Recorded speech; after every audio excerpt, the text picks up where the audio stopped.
Jalan desa itu sepi, hanya cahaya lampu jalan yang temaram, dipantulkan samar oleh dedaunan pisang yang bergoyang pelan diterpa angin. Mobil tua berwarna silver itu berhenti di depan sebuah rumah besar yang cat putihnya sudah kusam, beberapa bagiannya mengelupas. Atap genteng berlumut, pintu kayu jati berukir kaku menutup rapat, dan halaman depannya dipenuhi rumput liar yang tumbuh setinggi lutut.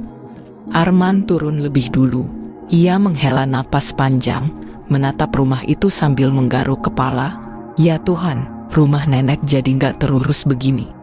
Sari, istrinya, ikut turun sambil menggendong anak mereka, Rara, yang sudah mengantuk. Perempuan itu menatap rumah dengan tatapan yang sulit diartikan. Ada semacam rasa haru, tapi juga kegelisahan yang samar. Iya, ini rumah Simbah. Waktu kecil kamu sering main di sini kan? Dulu rumah ini selalu ramai ya. Sekarang rasanya asing. Rara menunjuk ke arah jendela gelap. Mah, ada orang di dalam. Arman cepat menoleh, kaget. Jendela itu kosong, hanya tirai kuning kusam yang bergoyang pelan tertiup angin. Ia mencoba tersenyum menenangkan. Itu bayangan aja, Ra. Yuk, kita masuk dulu. Kunci rumah sudah lama diserahkan kepada Arman sebagai ahli waris. Saat kunci besi tua itu dimasukkan ke lubang, bunyi gesekannya terdengar nyaring, memecah keheningan. Pintu berat itu berderit, membuka jalan menuju ruang tamu yang luas. Bau pengap langsung menyergap, bercampur aroma kayu tua dan debu. Ruang tamu itu dingin. Foto hitam putih nenek tergantung di dinding, wajahnya menatap tajam dengan sorot mata yang seakan hidup. Di bawahnya ada meja kayu bundar, di atasnya tergeletak sebuah buku kecil berkulit coklat kusam. Sari menaruh tas, lalu meraih buku itu. Debu beterbangan saat ia membuka halaman pertama. Tulisan tangan berbahasa Jawa halus, aksara Latin campur aksara Jawa. Ia membaca lirih. Tinggalno syarat iki, ojo nganti kelangan. Siji, saben wengi lebokno sak piring panganan kanggo sing nunggu. Loro, ojo tampa tamu sawise magrib. Telu, yen tuku opo-opo, kudu nganggo duit kontan. Ojo ngutang, ojo utangke.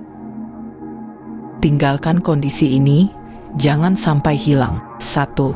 Setiap malam, sediakan sepiring makanan untuk mereka yang menunggu. 2. Jangan menerima tamu setelah senja. 3. Saat membeli sesuatu, Anda harus menggunakan uang tunai. Jangan pinjam, jangan pinjamkan. Arman melirik heran. Apa itu? Kayaknya catatan Simbah. Jawab Sari pelan. Suaranya nyaris seperti bisikan. Ingat enggak? Beliau dulu selalu bilang, rumah ini ada titipan. Kita cuma numpang. Harus manut sama aturan. Arman tertawa kecut. Aturan aneh. Mungkin dulu cuma buat nakut-nakutin biar orang disiplin. Ia menepuk-nepuk kursi rotan, lalu duduk. Yang penting sekarang, kita nggak usah pusing. Rumah gede gini kalau direnovasi, bisa nyaman banget. Nggak usah mikirin titipan segala. Sari diam, tatapannya jatuh ke foto nenek di dinding. Tatapan itu seakan lebih menusuk dari sebelumnya. Malam itu, setelah membereskan barang seadanya, mereka makan bersama dengan nasi bungkus yang dibawa dari perjalanan. Rara sudah tertidur pulas. Sari tiba-tiba teringat catatan tadi, lalu tanpa banyak bicara ia mengambil piring, meletakkan sedikit nasi dan lauk, kemudian menaruhnya di meja kecil dekat dapur. Arman memperhatikan dengan senyum mengejek. Kamu beneran nurut sama aturan itu? Sari menjawab pendek. Aku cuma gak mau cari masalah.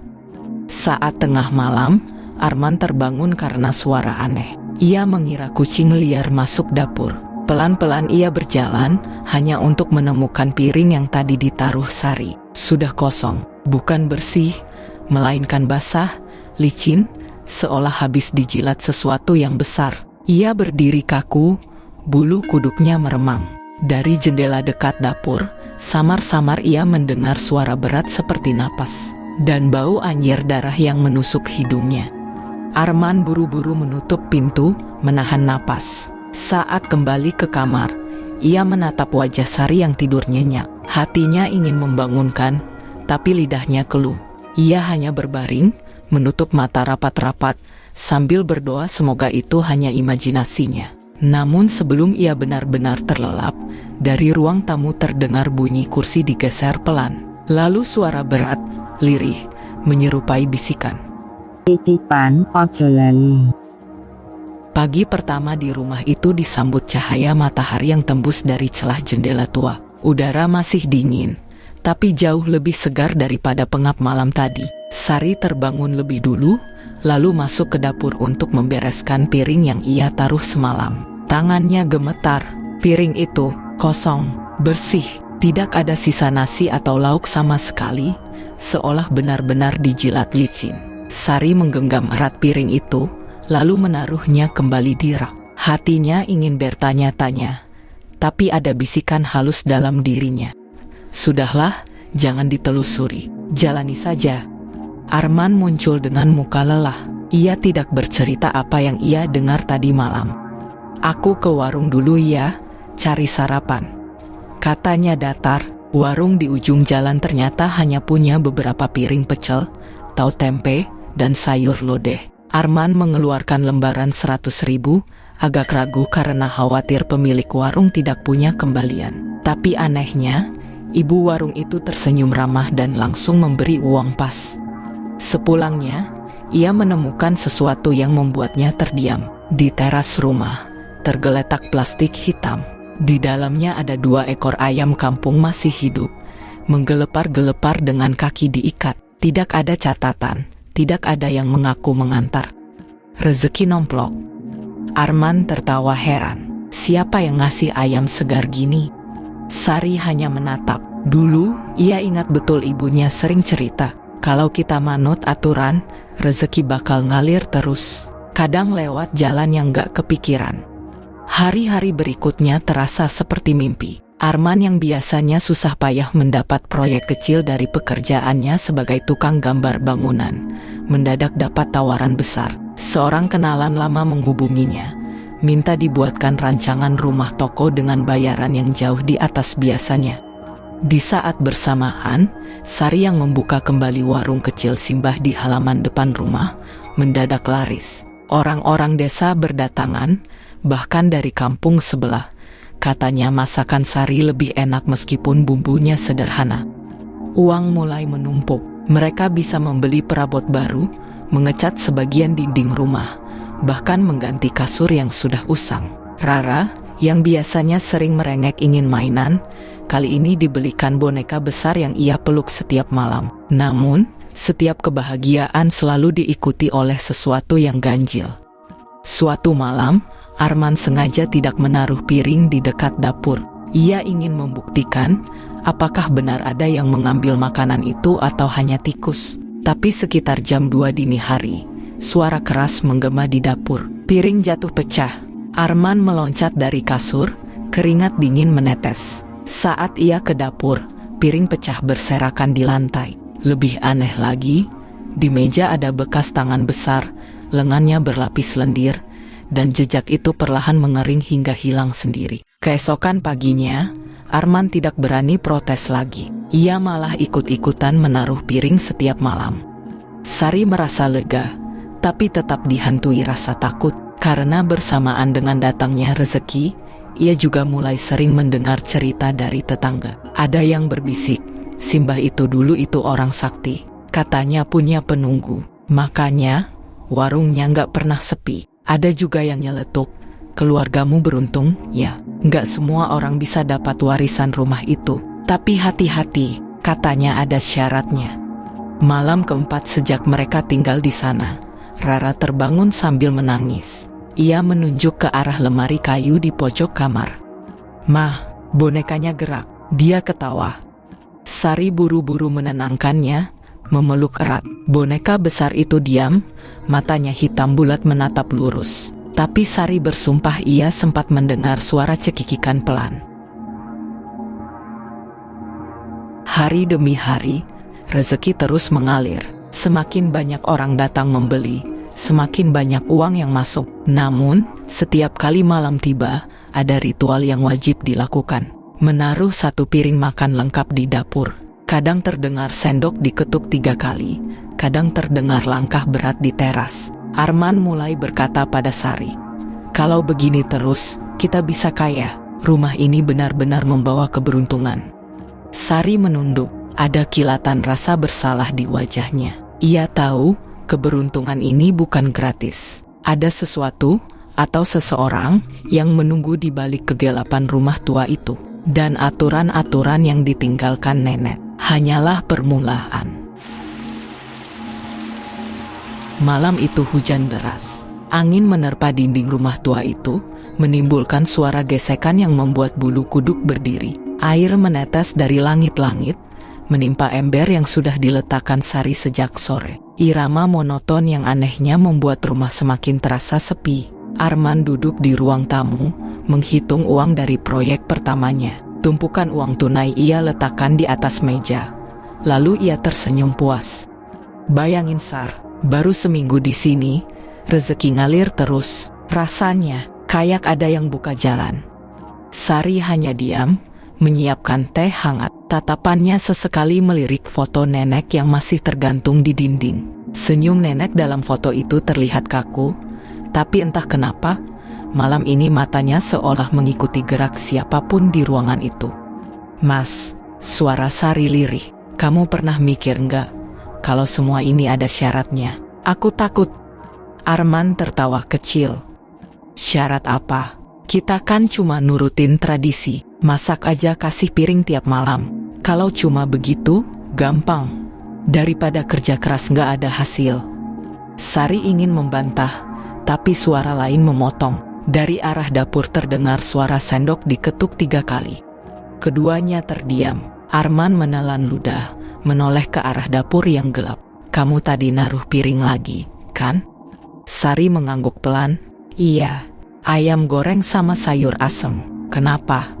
Mereka tidak berani mengecek. Suara ketukan itu berhenti, diganti suara berat menyerupai napas panjang.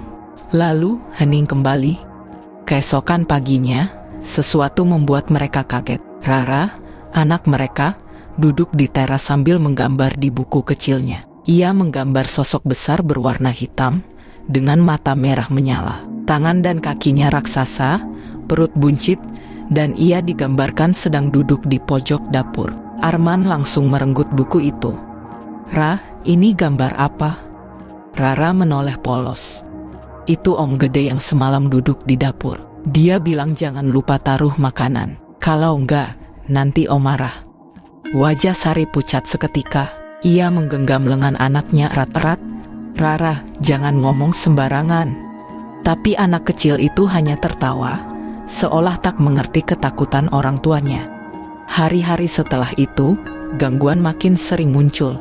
Lampu rumah berkedip sendiri menjelang maghrib. Pintu kamar berderit seakan dibuka, padahal tak ada siapa-siapa. Bau anyir darah sesekali menyeruak dari dapur. Dan anehnya, setiap kali Arman mencoba membayar sesuatu dengan uang elektronik, misalnya membeli pulsa lewat ponsel, selalu gagal. Transaksi ditolak, padahal saldonya cukup. Sementara kalau ia pakai uang tunai, semuanya lancar. "Ini kebetulan atau?" gumamnya suatu sore. Ia menatap uang kertas di dompetnya. Entah kenapa rasanya berat. Puncak keanehan terjadi pada malam Jumat. Seperti biasa, mereka makan malam bersama. Setelah selesai, Sari menaruh piring di dapur. Tapi kali ini, Rara yang sudah makin penasaran ikut. Ia menatap piring itu lama sekali. "Ma, boleh aku yang naruh?" katanya sambil tersenyum. Sari menggeleng keras. "Jangan, itu bukan mainan." Namun saat Sari lengah sebentar, Rara berlari ke dapur, lalu meletakkan piring itu sambil berkata lirih, "Nih om, makan ya." Malamnya, Sari terbangun oleh suara cekikikan anak kecil bercampur suara berat orang dewasa. Ia mencari Rara di kamarnya. Kosong. Panik, ia menemukan anak itu duduk di dapur, tepat di samping piring yang sudah hilang isinya. Wajah Rara pucat, matanya kosong. Dan di belakangnya, bayangan besar menempel di dinding, tinggi sampai menyentuh langit-langit. Bayangan itu tidak menyerupai manusia, tapi lebih mirip raksasa dengan tanduk kecil di kepalanya.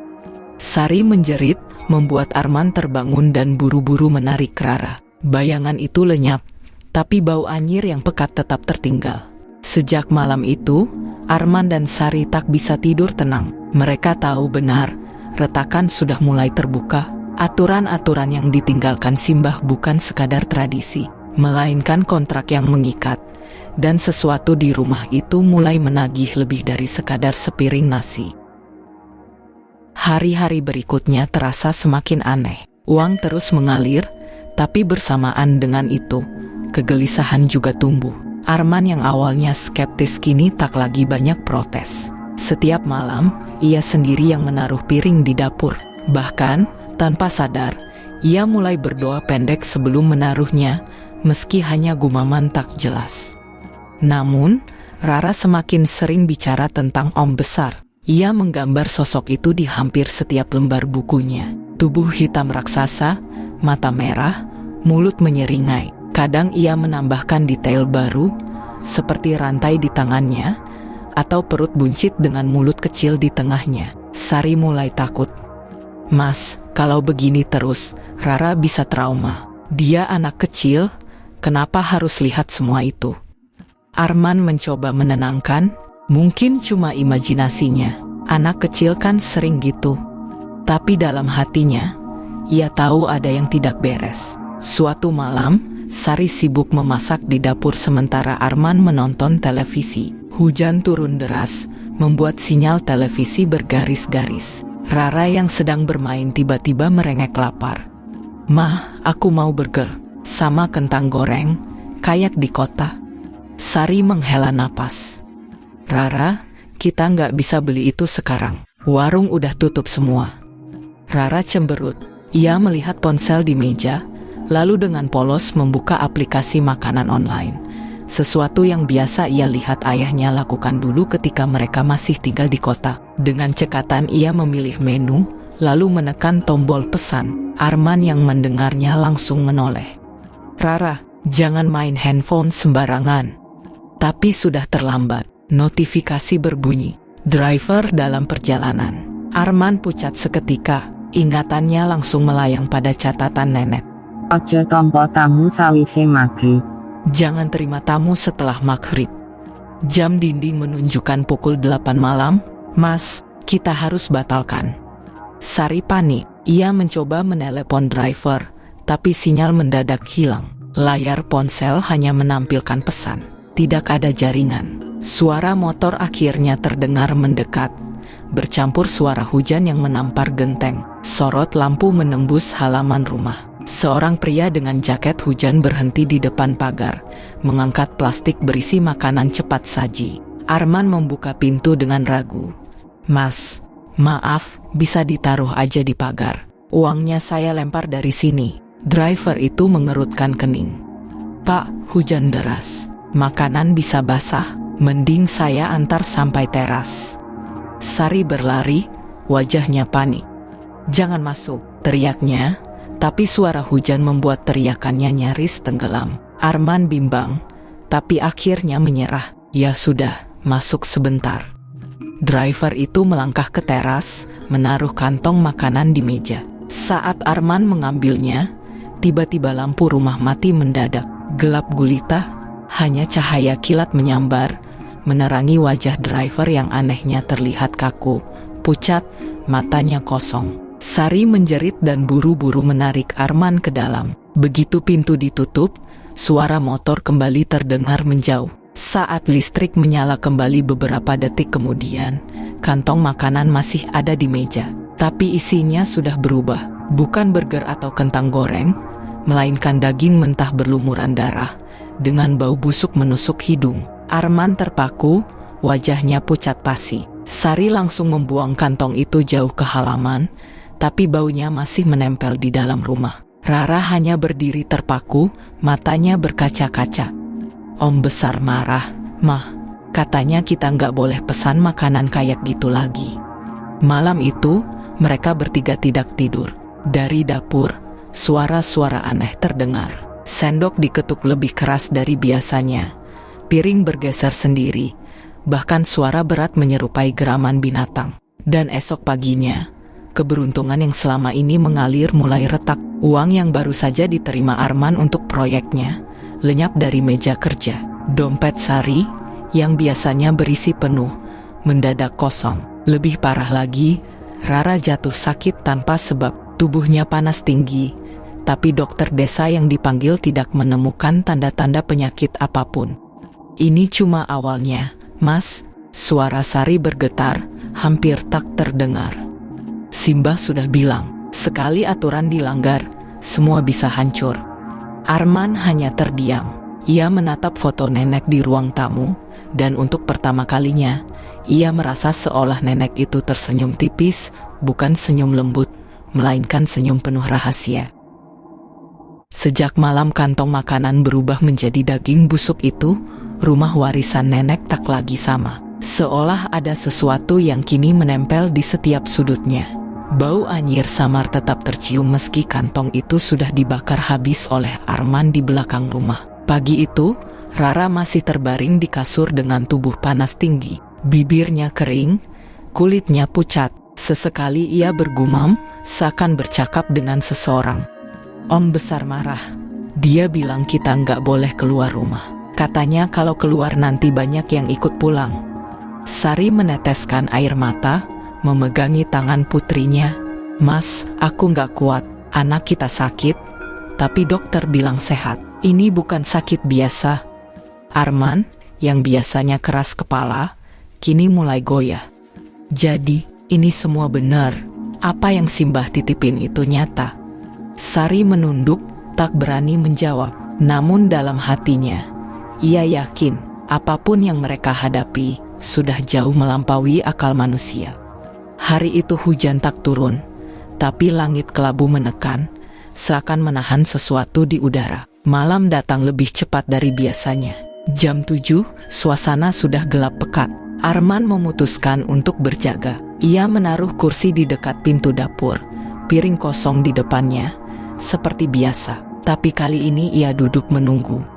Kalau memang ada sesuatu yang ngambil, aku mau lihat langsung. Gumamnya dengan nada penuh tantangan. Sari berusaha melarang. Mas, jangan dilawan. Kita harus nurut. Namun Arman tetap keras kepala. Ia menyalakan rokok. Asapnya memenuhi ruangan. Aku capek hidup kayak gini, Sar. Kalau ada yang maunya apa, biar aku lihat sendiri. Jam menunjukkan pukul 9 malam. Rumah sunyi, hanya suara jangkrik dan tikus yang sesekali lari di plafon.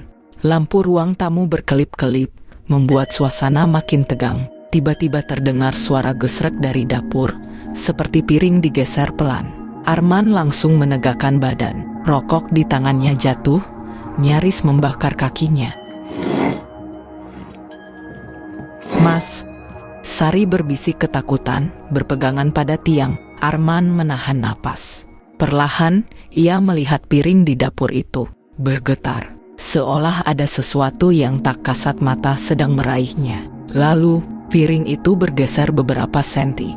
Siapa di sana? Arman berdiri, wajahnya pucat, suaranya serak. Tak ada jawaban, hanya bunyi duk, duk, duk. Seperti langkah kaki berat yang datang dari arah belakang rumah. Langkah itu pelan, tapi terdengar jelas. Rara yang demam tiba-tiba duduk tegak di kasurnya, matanya melotot. Dengan suara yang bukan miliknya, ia berkata pelan, "Dia sudah masuk." Arman dan Sari serentak menoleh ke arah kamar. Rara masih menatap kosong, suaranya serak seperti suara orang dewasa. Om besar lapar, Om besar sudah lama menunggu. Arman panik, ia buru-buru meraih Rara, mengguncangnya. Rara, bangun.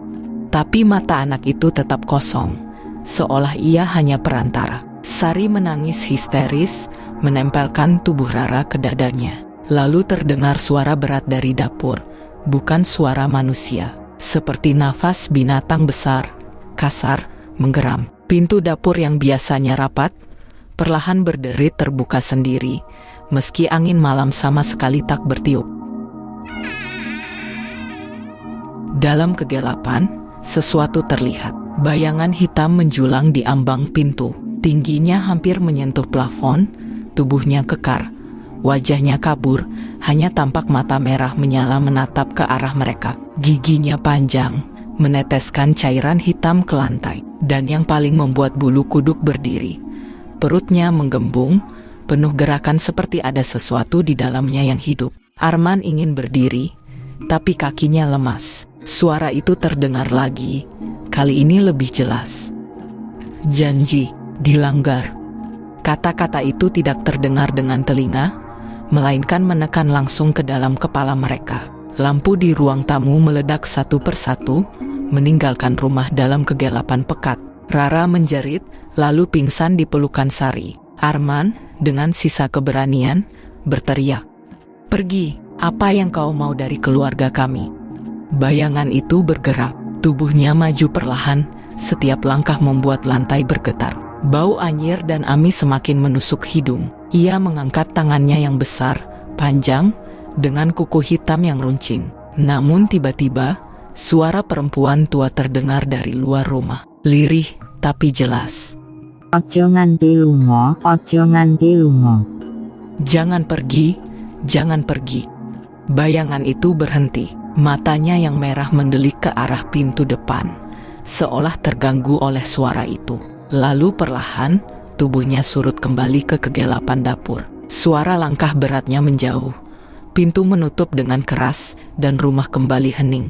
Arman jatuh terduduk. Sari memeluk Rara yang masih pingsan. Napas mereka tersengal, keringat dingin mengucur deras.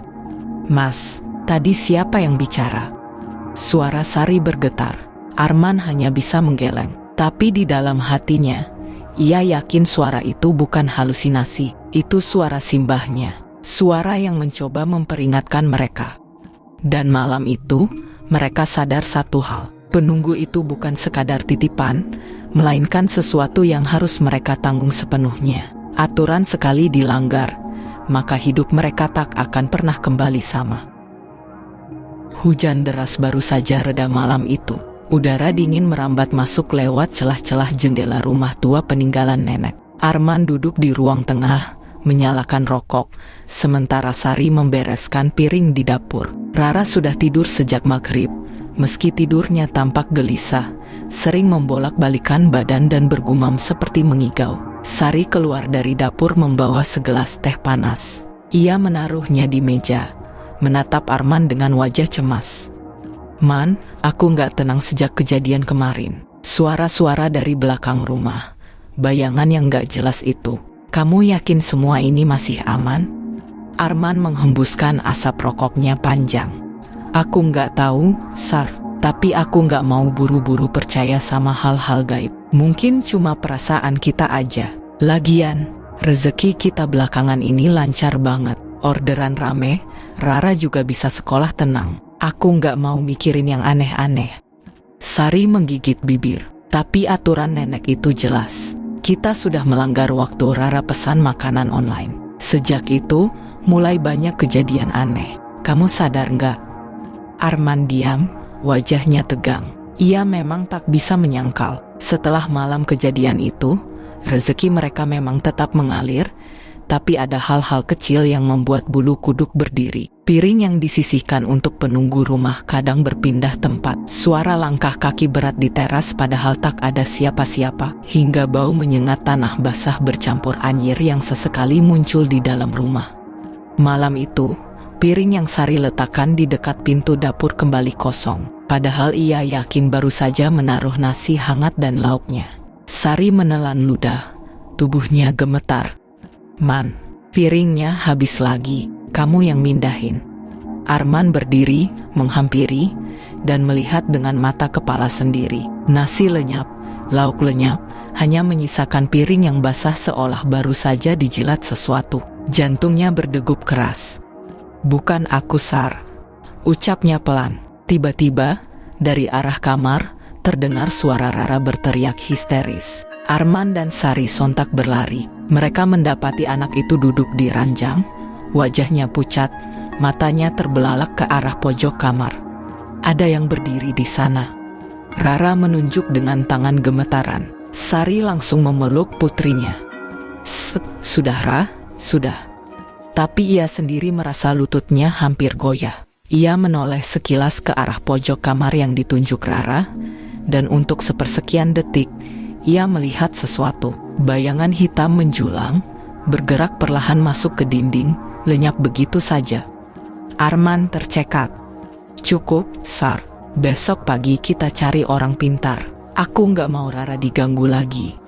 Namun malam itu belum selesai. Saat mereka berusaha menenangkan Rara, pintu depan rumah tiba-tiba berbunyi keras, seperti ada yang mengetuk dengan tenaga besar. Padahal aturan nenek jelas, tidak boleh menerima tamu setelah maghrib. Sari menatap Arman dengan wajah ketakutan. Mas, gimana kalau itu bukan manusia? Arman menatap pintu, rokok di tangannya hampir jatuh karena jemarinya gemetar. Suara ketukan semakin keras, seolah-olah sesuatu di luar sana tidak sabar menunggu. Dan lalu, di sela deru angin malam, terdengar suara berat, serak, namun jelas. Buka pintunya, aku lapar. Suara ketukan di pintu depan semakin keras, berirama seperti hentakan kayu besar, diselingi suara serak yang terus memanggil. Buka pintunya, aku lapar. Rara menangis terseduh dalam pelukan Sari. Jangan Ma, jangan buka pintunya. Suaranya bergetar, wajahnya pucat pasi. Arman berdiri di ruang tengah, menatap pintu dengan keringat dingin mengalir di pelipis. Ia mencoba berpikir logis, berusaha menepis rasa takutnya. Sar, mungkin itu orang. Mungkin ada yang butuh bantuan. Sari menoleh dengan mata membelalak. Mas, ingat aturan nenek. Jangan terima tamu setelah maghrib. Apalagi jam segini. Ia menunjuk jam dinding.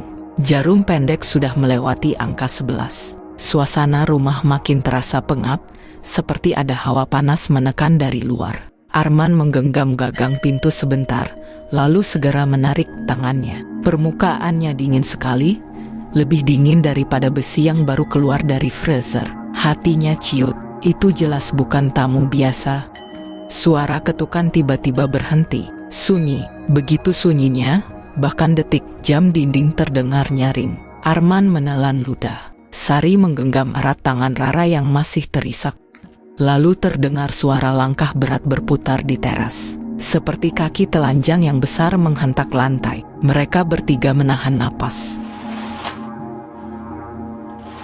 Tak lama, suara itu pindah ke samping rumah. Jendela ruang tengah bergetar pelan, seolah ada sesuatu yang menempelkan wajahnya di sana. Arman memberanikan diri melirik, hanya sebentar, dan hampir saja terjatuh.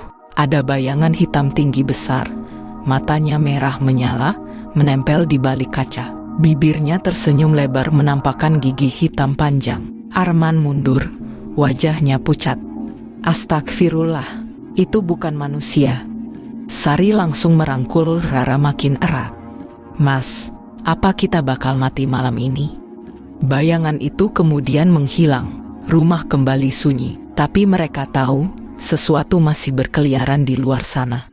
Arman segera berlari ke kamar, membuka lemari kayu tua peninggalan nenek. Dari dalam, ia mengeluarkan sebuah kotak kecil berlapis kain jarik yang sudah usang. Simbah pernah nitip ini, katanya terbata. Aku nggak pernah buka karena dipesan cuma dipakai saat darurat. Kotak itu berat, meski ukurannya kecil. Saat dibuka, di dalamnya ada sebuah kendi tanah liat dengan tutup kelapa, bersama sehelai kertas kuning berisi tulisan tangan nenek. Tangannya bergetar saat membaca. Yen ana wong totok-totok lawang ing wayah bengi lan njaluk panganan, aja diwenehi saka pawon. Cukup banyu kendi iki, sirami ngarep lawang, banjur dibuang. Aja sauluk salam. Jika suatu malam ada yang mengetuk pintu dan meminta makanan, jangan beri dari dapur. Ambil air kendi ini, taburkan di ambang pintu, lalu biarkan ia pergi. Jangan sekali-kali menyapanya. Arman menatap Sari, wajahnya pucat. Sari buru-buru mengangguk. Cepat lakukan, jangan tunggu sampai Rara tambah diganggu. Dengan hati-hati, Arman membuka kendi. Bau tanah basah bercampur anyir langsung menyeruak, membuat perutnya hampir mual. Ia membawa kendi itu ke depan pintu. Namun sebelum ia sempat menaburkan airnya, suara dari luar terdengar lagi. Kali ini lebih dekat, tepat di balik pintu. "Aku tahu kau mendengar, Arman. Jangan halangi aku cuma mau titip sedikit." Arman terhenti, darahnya serasa berhenti mengalir. Bagaimana bisa makhluk itu tahu namanya? Di belakang, Sari berbisik panik. "Mas, cepat lakukan, jangan dengarkan dia." Dengan tangan gemetar, Arman menaburkan air kendi itu ke ambang pintu. Begitu tetes pertama menyentuh lantai, terdengar jeritan melengking dari luar, keras dan menyayat telinga. Pintu bergetar hebat, kaca jendela retak-retak. Rara menjerit histeris. "Kalian melanggar janji, kalian melupakan titipan itu." Suara menggelegar, lalu disusul bau busuk menusuk seperti bangkai. Arman dan Sari saling berpegangan, tak tahu harus apa lagi. Rumah kembali berguncang, lampu berkedip-kedip, hingga tiba-tiba semua kembali hening. Namun hening itu bukan pertanda baik, karena saat mereka menoleh ke kamar Rara, ranjangnya kosong. Rara hilang.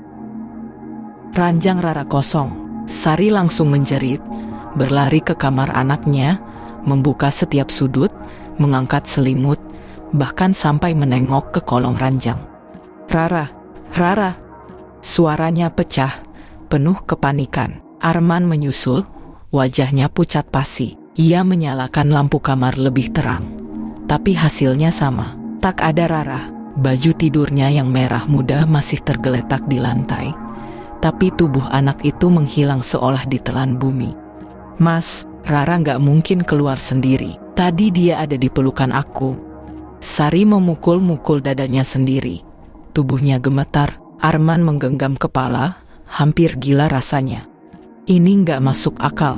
Semua pintu terkunci, jendela terkunci. Kemana Rara pergi? Suara langkah berat kembali terdengar dari luar rumah. Kali ini bergerak perlahan mengitari bangunan. Disusul suara serak yang menyeramkan. "Aku sudah ambil titipanku. Jangan cari dia." Sari terjatuh terduduk, wajahnya banjir air mata. "Astagfirullah, apa maksudnya? Titipan apa, Mas?"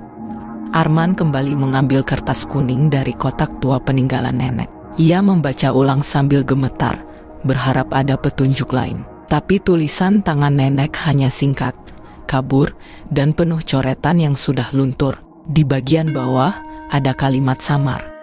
"Jangan lupakan perjanjian. Apa yang dititipkan harus dijaga sampai waktunya."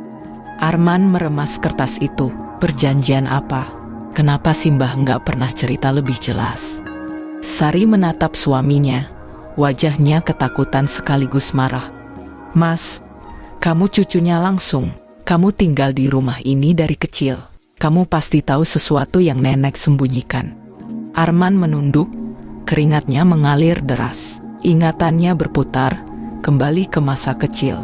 Ia ingat ketika usianya sekitar 7 tahun, pernah melihat nenek duduk di beranda tengah malam, berbicara seperti sedang bercakap dengan orang tak kasat mata. Nenek menyajikan segelas air putih dan sepotong ayam kampung rebus di sebuah piring. Esoknya, Arman kecil bertanya. Nenek hanya menjawab singkat, "Jangan pernah ganggu, itu titipan." Saat itu Arman tak mengerti. Ia pikir hanya tradisi Jawa biasa. Tapi malam ini, semua potongan itu terasa menyatu seperti teka-teki mengerikan. Arman menatap Sari dengan mata merah. "Sar, aku rasa dari dulu rumah ini bukan cuma tempat tinggal. Simbah, dia kayaknya memang menjaga sesuatu. Dan sekarang, makhluk itu datang nagih titipannya." "Dan yang dititipkan itu, Rara?" Sari menjerit. Ia bangkit, menampar dada suaminya dengan panik. "Nggak bisa, Mas. Aku nggak mau anakku dijadikan tumbal tradisi nggak jelas." Tiba-tiba terdengar suara pintu belakang terbuka, padahal jelas-jelas dikunci rapat. Angin dingin berhembus membawa bau busuk menyengat, seperti bangkai tikus bercampur darah anyir. Arman buru-buru berlari ke dapur, membawa kayu dari tungku sebagai senjata. Sari mengikuti dari belakang sambil komat kamit membaca doa. Pintu belakang terbuka lebar. Di luar, Pekarangan tampak lebih gelap dari biasanya, seolah bulan pun enggan bersinar. Di tengah kegelapan itu, mereka melihat sosok kecil berambut panjang berdiri membelakangi, memakai baju tidur putih yang robek-robek. "Rara!" Sari berlari, tapi Arman cepat menarik lengannya. "Jangan, itu bukan Rara!" teriaknya. Sosok kecil itu perlahan menoleh. Benar, wajahnya wajah Rara, tapi matanya hitam penuh, tak ada bola mata. Bibirnya bergerak tapi suara yang keluar adalah suara nenek tua. "Aku cuma numpang. Kau janji, Arman, kau janji dulu akan menjaga titipanku. Sekarang waktunya aku ambil." Sari menjerit histeris, menutup wajah dengan tangan. Arman terpaku, tubuhnya kaku seperti dipaku ke tanah. Sosok itu mendekat perlahan, langkahnya menyeret-nyeret, lalu berhenti tepat di ambang pintu. Aroma busuk makin menusuk. "Kau kira bisa lari dari perjanjian darah? Titipan ini bukan milikmu." Arman gemetar, lalu nekat mengangkat kendi tanah liat peninggalan nenek. Ia menyiramkan airnya ke lantai tepat di depan sosok itu. Jeritan panjang menggema lagi, membuat kaca jendela pecah berhamburan. Sosok Rara palsu itu terbakar oleh cahaya samar. Tubuhnya berubah menjadi gumpalan asap hitam pekat yang menggeliat liar sebelum lenyap di telan gelap. Rumah kembali sunyi. Arman dan Sari jatuh terduduk di dapur.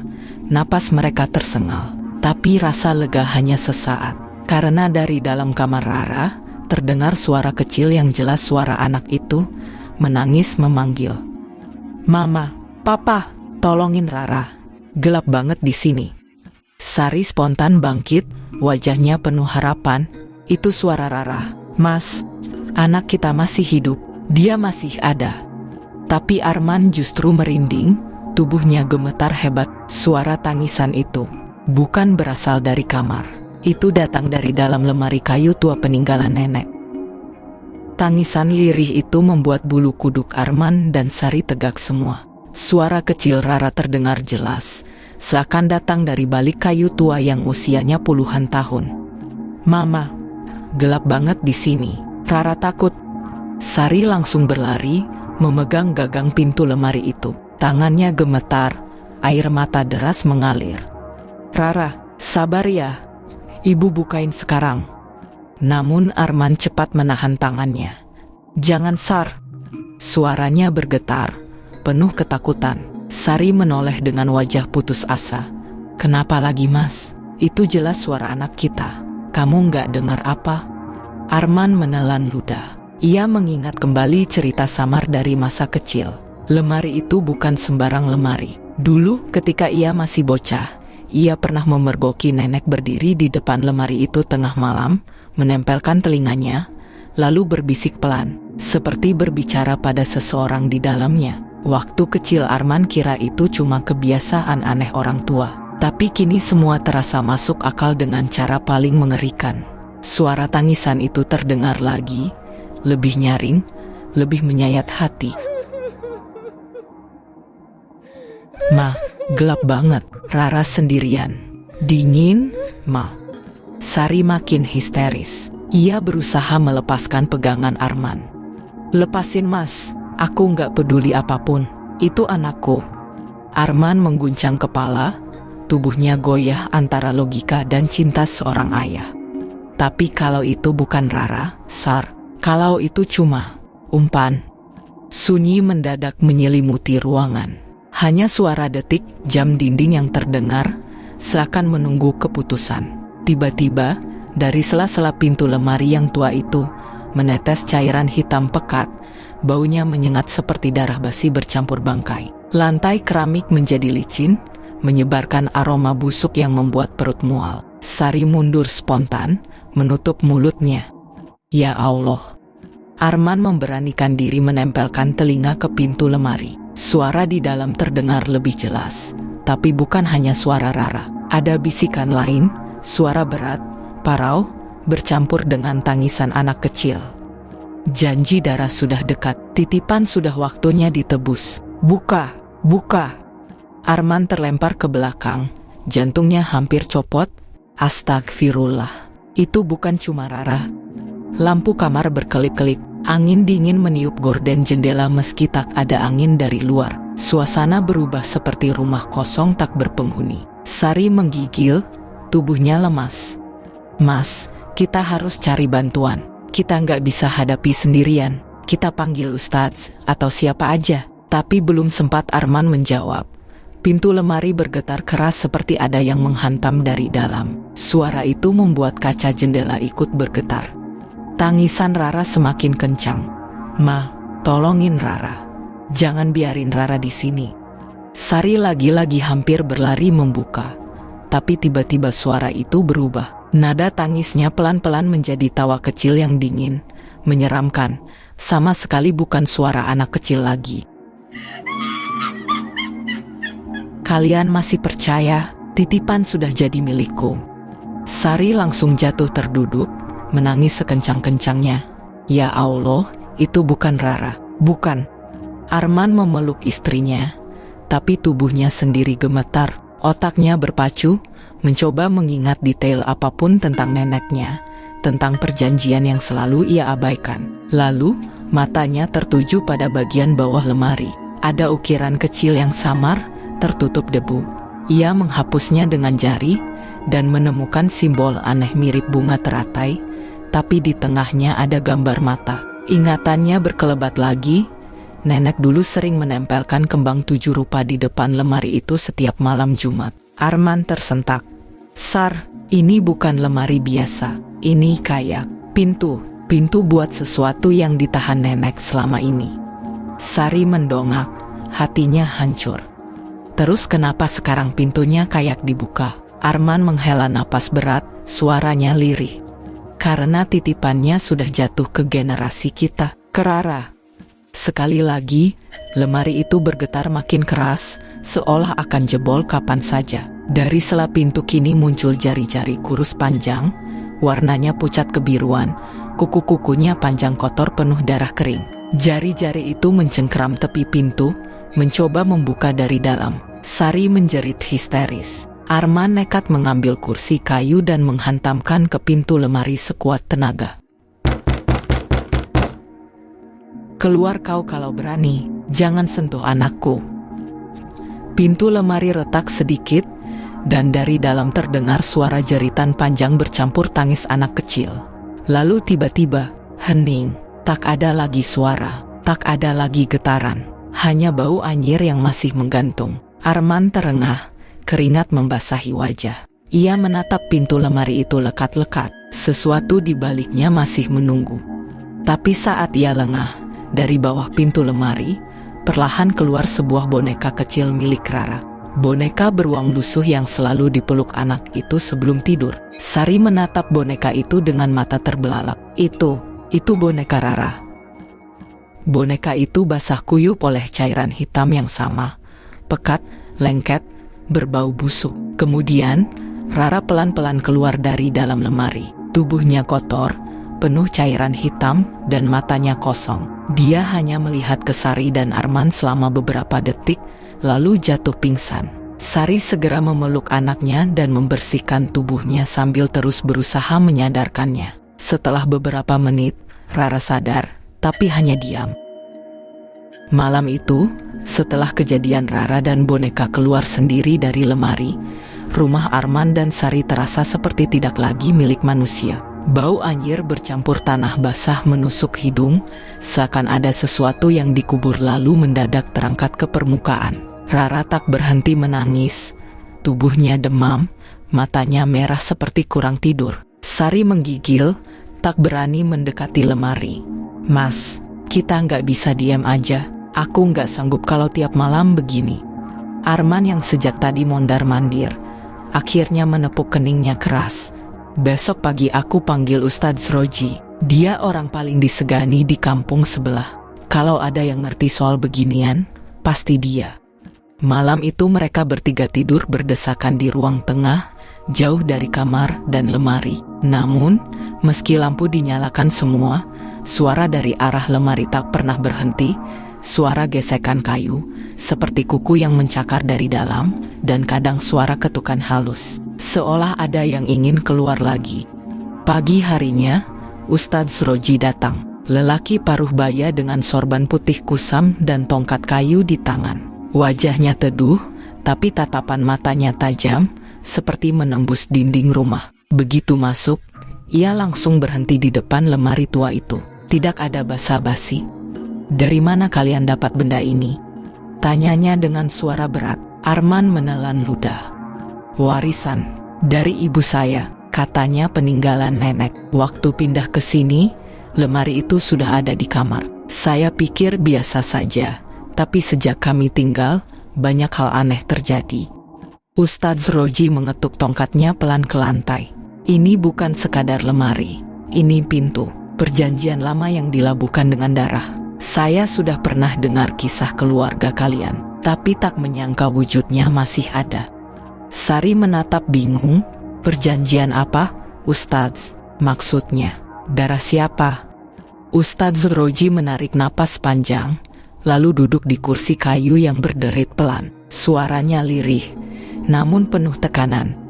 "Dulu, di masa sulit, nenek kalian mencari jalan cepat agar keturunannya tidak pernah kelaparan. Ia pergi ke sebuah tempat, menemui orang yang paham ilmu hitam. Sebuah perjanjian dibuat. Setiap titipan yang diberikan lewat pintu ini akan diganti dengan rejeki berlipat. Tapi syaratnya satu, tidak boleh putus, tidak boleh berhenti.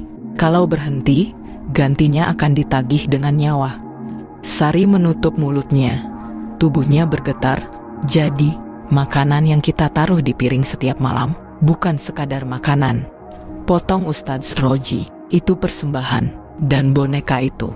Ia menoleh pada boneka Rara yang kini tergeletak di lantai, masih basah oleh cairan hitam. Boneka itu adalah titipan, wadah yang mengikat perjanjian. Ia diletakkan di lemari agar selalu menjadi penghubung. Makanya keluar sendiri, karena waktunya tiba untuk menagih. Arman menegang, rahangnya terkunci. "Menagih, maksud Ustadz? Apa yang ditagih?" Ustadz Roji menatap lekat-lekat Rara yang duduk meringkuk di sudut ruangan. "Nyawa, titipan ini selalu menuntut darah dari garis keturunan. Kalau dulu nenekmu yang membuat perjanjian, maka keturunannya yang jadi korban kalau perjanjian ini dilanggar." Sari langsung memeluk Rara erat, hampir histeris. "Jangan Ustadz, tolong, jangan biarkan anak saya diambil." Ustadz Roji menutup mata, berdoa lirih. Setelah lama hening, ia berkata, "Ada cara, tapi sangat berbahaya. Kita bisa memutus pintu ini, tapi resikonya bukan hanya keluarga kalian yang diganggu, seluruh rumah bisa jadi ladang kemarahan. Apa kalian sanggup?" Arman menatap lemari itu, lalu menoleh ke arah anak dan istrinya. Wajahnya pucat, tapi matanya penuh tekad. "Sanggup atau enggak, kita nggak bisa terus hidup begini. Kalau harus lawan, kita lawan. Saya nggak mau anak saya jadi korban." Ustadz Roji menancapkan tongkatnya ke lantai. "Baiklah, malam Jumat, kita mulai. Saat itulah pintu ini paling terbuka. Kalian harus siap, karena begitu ritual dimulai, tidak ada jalan mundur." Dan sore itu, untuk pertama kalinya, lemari tua itu digembok oleh tangan orang lain. Namun saat gembok dikunci, suara dari dalam lemari malah semakin keras. Suara ketukan, suara lirih seperti tawa perempuan tua, dan bau anyir semakin menyengat, membuat bulu kuduk siapapun berdiri. Malam Jumat tiba, langit di atas kampung itu pekat tanpa bintang, awan hitam menggantung rendah, menekan dada siapapun yang memandanginya. Rumah Arman terasa dingin menusuk, seolah angin malam masuk tanpa celah. Meski semua jendela sudah rapat terkunci, Ustadz Roji datang ditemani dua tetua kampung, Pak Dharma dan Mbah Kasno. Mereka membawa minyak kelapa, segenggam garam kasar, seikat daun kelor, dan sebuah kitab kecil yang lusuh. Wajah ketiganya kaku, seakan tahu betul apa yang akan mereka hadapi bukan sesuatu yang bisa ditangani dengan doa ringan. Rara sejak sore sudah rewel, panas badannya semakin tinggi. Ia terus menunjuk ke arah lemari sambil menangis. "Jangan buka, jangan buka, nanti nenek marah." Kata-katanya terbata, seperti bukan milik anak kecil. Sari makin tak tenang, namun Ustadz Roji hanya menatapnya tegas. "Ingat, Bu, Kalau kita biarkan, justru nyawa anak ini yang jadi tebusan. Malam ini kita putuskan perjanjian itu. Ketika azan Isya bergema dari surau kampung, mereka memulai. Semua lampu rumah dimatikan, hanya diterangi lampu minyak dan beberapa lilin yang diletakkan mengelilingi lemari tua itu. Bayangan api bergetar di dinding, membuat siluet lemari seakan semakin besar, menelan ruangan. Ustadz Roji duduk bersila, membuka kitab, lalu mulai membaca ayat-ayat dengan suara berat. Pak Dharma menaburkan garam di sekeliling lemari, sedangkan Mbah Kasno menempelkan daun kelor ke pintu kayu yang mulai bergetar pelan, seperti ada yang meronta dari dalam. Pintu ini bukan sekadar kayu, gumam Mbah Kasno. Ini jalan yang mengikat. Kalau dibuka malam ini, segala yang dititipkan nenekmu akan menampakkan diri. Arman menggenggam tangan Sari erat. Suara bacaan doa semakin keras, dan tiba-tiba, lemari itu bergetar keras. Pintunya menghentak seolah ada tubuh besar yang menabrak dari dalam. Lilin-lilin berkedip, beberapa padam, menyisakan bayangan yang makin liar. Lalu terdengar suara itu, suara serak seorang perempuan tua, lirih namun jelas. Kenapa kalian ganggu pintu ini? Titipan ini bukan milikmu lagi. Darah sudah dibayar. Darah harus diganti. Sari menjerit, memeluk Rara yang tubuhnya kejang-kejang. Dari mulut kecil anak itu keluar cairan hitam pekat, sama persis dengan yang dulu merembes dari boneka. Ustadz Roji menghantam tongkatnya ke lantai. Jangan takut, itu hanya cara mereka menuntut. Teruslah baca. Pak Dharma gemetar, tapi tetap mengumandangkan azan keras-keras. Suaranya pecah melawan suara-suara aneh dari dalam lemari. Tangisan bayi, lolongan anjing, dan ketukan cepat seperti banyak tangan kecil menampar kayu dari dalam. Puncaknya datang ketika salah satu pintu lemari terbuka sendiri. Retakannya menganga, memperlihatkan kegelapan pekat di dalam, bukan sekadar ruang kosong, tapi seolah jurang hitam yang dalam tak terbatas. Dari dalam itu, keluar tangan kurus penuh darah. Jari-jarinya panjang dengan kuku hitam meneteskan cairan anyir. Tangan itu meraih boneka Rara yang tergeletak di lantai, menariknya masuk kembali ke dalam lemari. Boneka itu sempat menoleh. Ya, menoleh. Kepala plastiknya bergerak sendiri menatap Sari. Bibir boneka yang seharusnya kaku tiba-tiba terbuka, menyeringai dengan suara yang bukan suara manusia. Giliranmu, sudah tiba. Sari hampir pingsan, namun Ustadz Roji segera menutup pintu lemari dengan daun kelor dan membaca ayat lebih keras. Suara jeritan dari dalam lemari pecah, panjang, membuat seluruh rumah bergetar seperti gempa kecil. Rara mendadak terdiam, tubuhnya lemas, lalu terkulai di pangkuan ibunya. Namun sebelum pingsan, ia sempat berbisik lirih, dengan suara yang bukan miliknya. Jangan lepaskan pintu ini, kalau putus, semua akan keluar. Udara di dalam rumah Arman makin berat. Bau anyir bercampur amis besi darah memenuhi ruangan. Lilin-lilin satu persatu padam, seolah ada yang meniupnya dari dalam kegelapan. Suara bacaan doa Ustadz Roji semakin parau, napasnya terengah. Cepat tutup rapat pintunya Mbah, seru Pak Dharma dengan suara gemetar kepada Mbah Kasno. Namun daun kelor yang ditempelkan ke pintu lemari mendadak kering dan hancur menjadi debu. Seakan sesuatu dari dalam melahap daya tahan terakhir itu. Pintu lemari kembali bergetar, lalu terbuka selebar 2 jari. Dari celah itu, tercium bau daging busuk bercampur tanah basah. Gelap di dalam lemari bukan sekadar kegelapan biasa, ada gerakan, ada bayangan melata seperti ratusan ulat besar bergeliat. Lalu, keluar kepala. Kepala seorang perempuan tua, matanya kosong, mulutnya sobek hingga telinga. Ia tertawa, suara seraknya membuat bulu kuduk berdiri. Lalu dengan suara seraknya, sosok itu berkata, "Darah belum lunas, perjanjian belum selesai." Rara tiba-tiba menjerit, matanya terbuka lebar. "Mama, jangan biarkan Rara masuk, jangan biarkan nenek bawa Rara." Tangannya meraih baju Sari, sementara tubuh mungilnya terseret pelan ke arah pintu lemari, seakan ada tali tak terlihat yang menariknya. Sari menjerit histeris, memeluk erat tubuh putrinya. "Ambil aku, jangan anakku, ambil aku saja. Tangisannya pecah, melawan tarikan gaib yang semakin kuat. Ustadz Roji berdiri, wajahnya pucat, keringat dingin bercucuran. Ia meraih kendi berisi minyak kelapa yang sudah dibacakan doa, lalu menyiramkan isinya ke arah pintu. Api lilin tiba-tiba menyambar, membuat percikan api kecil. Teriakan panjang keluar dari dalam lemari, membuat kaca jendela pecah satu persatu. Namun bukannya padam, api itu justru menyorot ke dalam gelap, memperlihatkan sesuatu. Puluhan wajah, wajah-wajah pucat anak kecil, perempuan, laki-laki, tua muda, semuanya menempel di dinding kegelapan. Mata mereka melotot, mulut mereka berbisik serentak. Darah, darah, darah.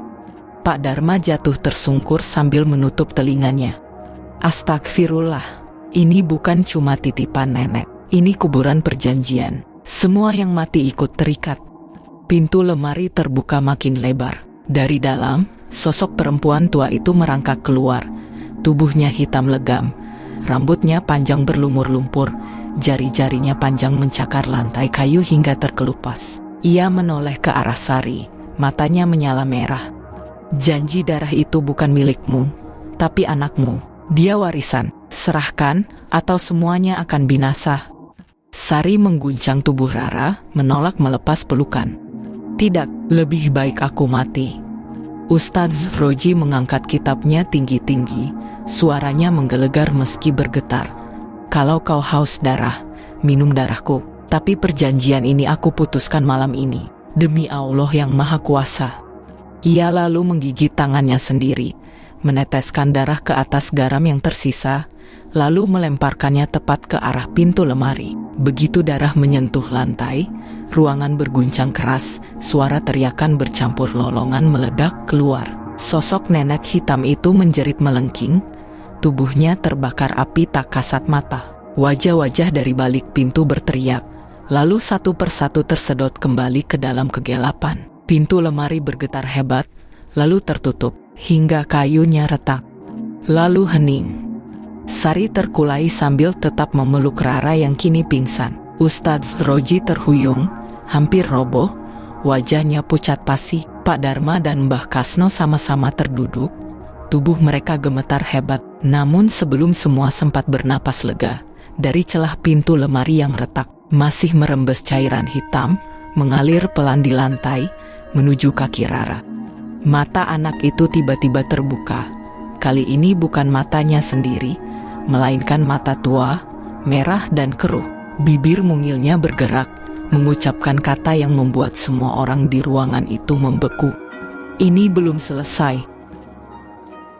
Arman menatap lemari tua itu yang kini tertutup rapat. Asap tipis masih mengepul dari sela pintunya, menyebarkan bau anyir bercampur gosong. Ruangan itu senyap, hanya terdengar desahan napas mereka yang tercekat antara lega dan ngeri. Perlahan, Arman menoleh ke lantai. Sari, tubuh istrinya tergeletak tak jauh dari altar sederhana yang tadi mereka gunakan untuk ritual. Tidak hilang, tidak lenyap ke balik pintu gaib. Ia ada di sana, utuh, nyata, tapi Arman tahu, sesuatu yang lebih penting sudah pergi.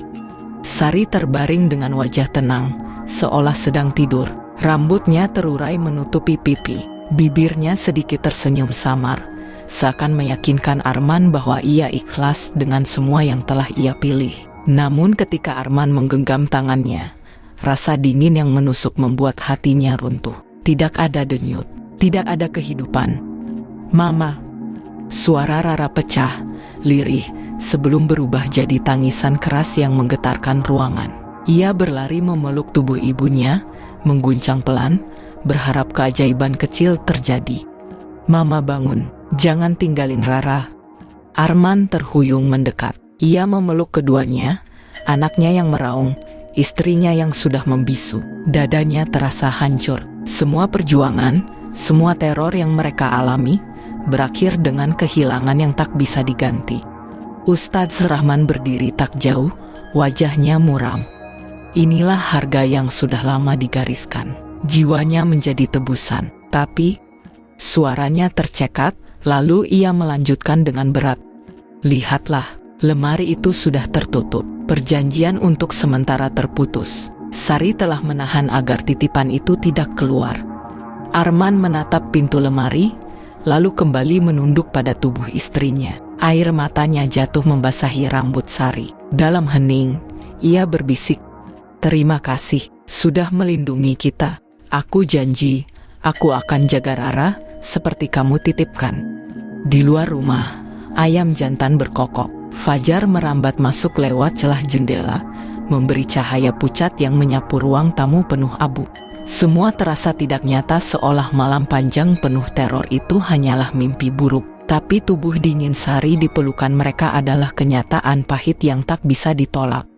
Rara terus terisak, tangannya menggenggam erat kain baju ibunya, seakan tak ingin melepas. Arman tahu luka ini akan membekas selamanya. Tapi di balik kepedihan itu, ia juga sadar, Sari memilih sendiri jalan ini. Dan dari balik lemari, entah sejauh apa, entah selama apa, roh Sari akan terus berjaga. Rumah itu kini sunyi. Hanya suara tangis Rara dan nafas berat Arman yang terdengar.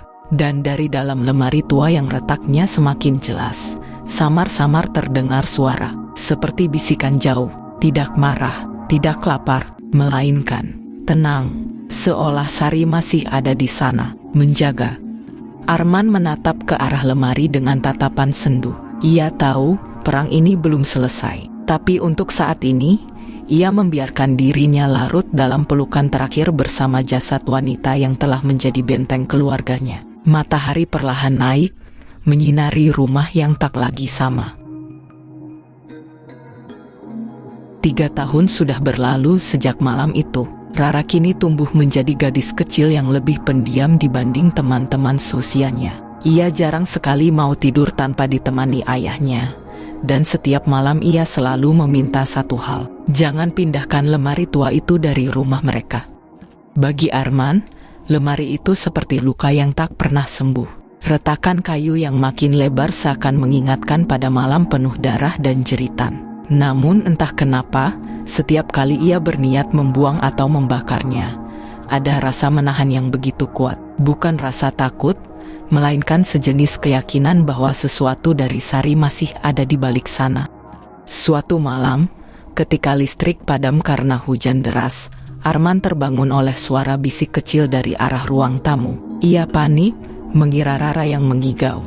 Tapi ketika ia mendekat, ia melihat putrinya sedang duduk di depan lemari tua, menggenggam boneka lusuh yang dulu dibelikan Sari untuknya. "Rara, ngapain kamu di sini?" Arman menahan napas, takut jika sesuatu muncul. Anak itu menoleh perlahan. Senyumnya tipis, matanya berkilat di bawah cahaya petir. "Rara nggak sendiri, Pak. Mama ada di sini. Mama bilang jangan takut. Mama selalu jagain kita." Arman tercekat. Suara hujan semakin deras di luar.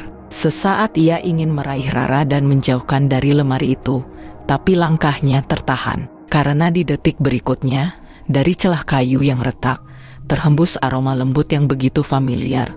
Wangi melati bercampur kayu manis, persis seperti bau rambut Sari saat masih hidup. Arman menutup matanya, air mata mengalir.